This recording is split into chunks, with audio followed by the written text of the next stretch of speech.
島、対等が面白いよ。 Hey everybody, welcome back to Video Game Esoteric and our continuing series on the Taito Type X2 arcade board, and today we're taking a look at BlazBlue Central Fiction. I have loved the BlazBlue franchise since it originally came out, and this game is an amazing continuation of that. And of course, because it's on the Taito Type X2, it's probably the most foolish way to play the game. Before we get too far involved there, do me a huge favor, go down below, hit like, subscribe, that notification bell definitely helps us out. And if you feel so inclined and want to support the channel, we have a Patreon link down below as well. But Central Fiction is absolutely spectacular, and Arc System Works has been making amazing 2D fighting games for the longest time.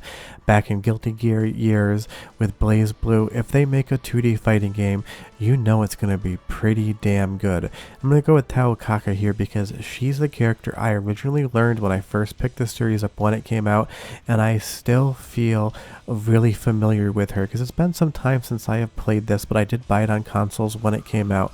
And trust me, playing this on the Type X2 is probably not the way to go. It's expensive, it's cumbersome, and you're not getting online play. But I'm Video Game Esoteric and not Video Game Common Sense, so let's play Central Fiction on an arcade board. And immediately, the number one thing I love about this game is, holy crap, is it just amazing to look at. The fluidity of the animations, the 3D backgrounds. This is just a gorgeous game from start to finish. The only way you would not like this is if you weren't into the particular art style. And someone at Arc System Works has a thing for cats and cat-like characters because a lot of the characters are cat-themed. I neither love nor hate cats. I've had them, they're great, but I'm not obsessed with them.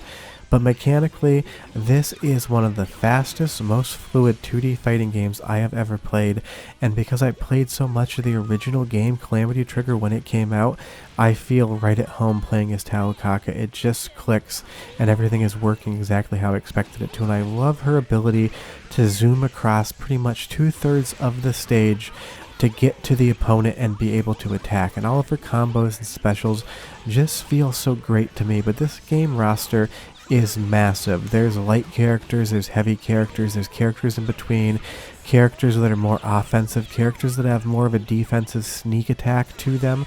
There's going to be a character for you if you have not played this franchise before, but I'm assuming most people that watch this video have heard of it, and that's the thing with the X2. A lot of these games that came out on the arcade platforms were ported home compared to previous arcade platforms where a lot of games were still exclusives. But you'll see here with the special attack and the screen going crazy, everything runs fluidly at a perfect 60 frames a second, whether you're on a home console or if you're on the Type X2 arcade platform.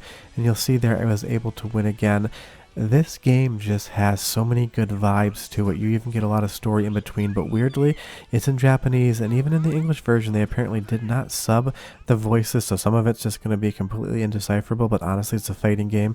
How much of the story do you really need?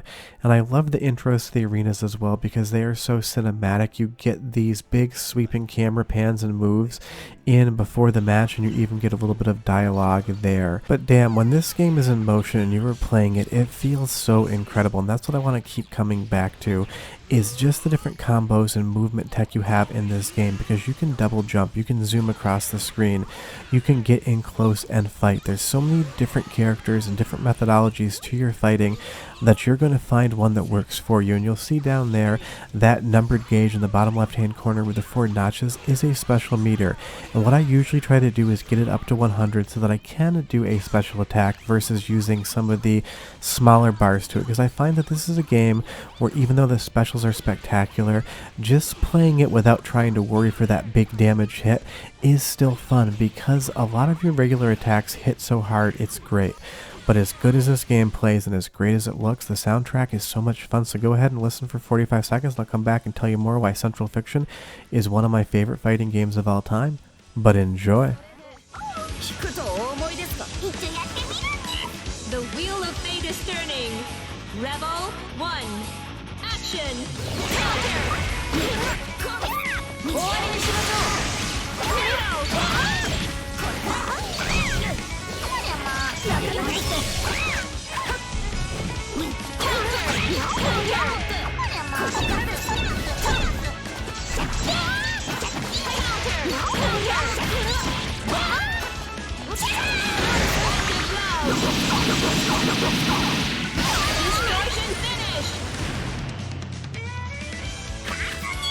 And the soundtrack is just so good, the animations are just so good, the special moves are just so good, and this game just has so much strange personality, because usually when you're playing a fighting game it's going to be round 1, round 2, and here it's a Rebel 1. I don't even know why they would choose that word, other than the fact that it just seems kind of strange, and when the Wheel of Fate is turning and you get all these animations in, even before the match starts, things are just so dramatic.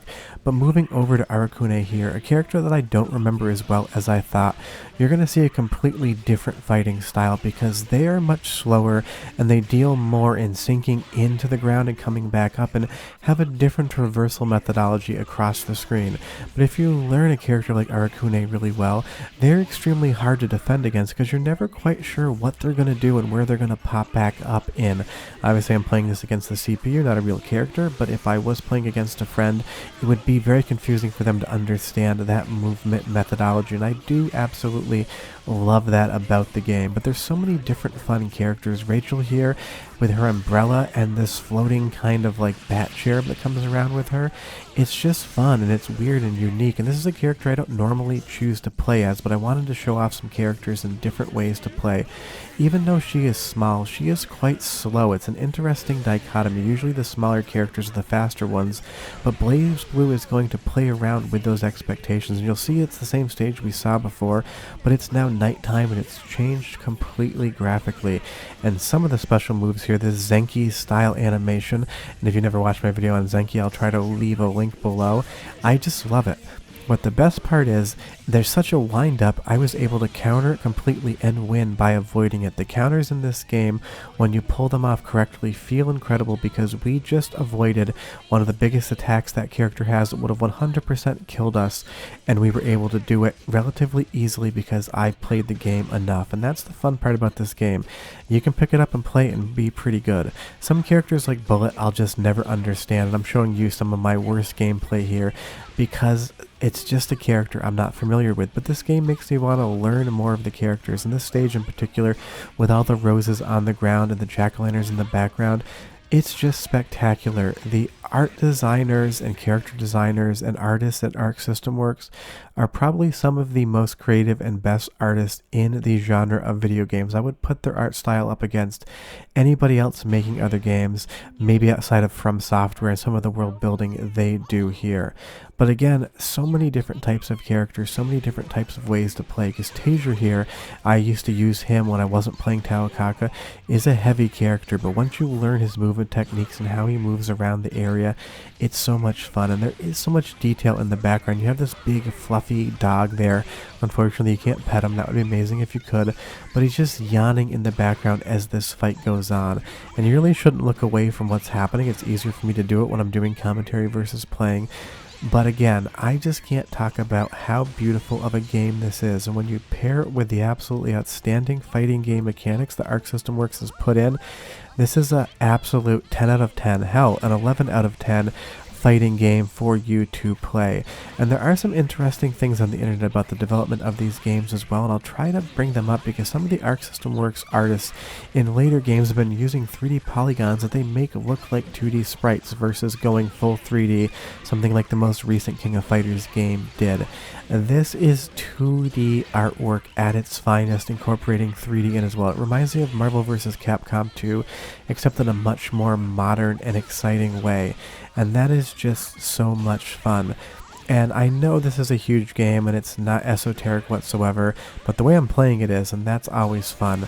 I know I don't need to play this on a Type X2 arcade board, but I can't help myself. My home-built custom arcade stick into JVS on the board and playing this with that big arcade PCB on the ground is just a really fun way to experience the game. But if you've never played it before and you do want to play it, don't go out and buy an X2, buy it on a console, buy it on Steam, but make sure you play it somehow. Because this game just doesn't have amazing fighting game mechanics, you also get hilarious story intercuts, and you'll see here Taokaka is on the ground sleeping with a bunch of little cats. I'm not sure if she is a cat, she's wearing a cat suit, I'm not sure if these are demons. Hell, I'm not sure what's going on with BlazBlue 99% of the time, but it doesn't matter what's happening. I love the game, but leave me a comment down below and tell me what you think. I'll be back next week with more X2, and I'll have videos through the week as well, but I'll see you guys next time. Bye bye!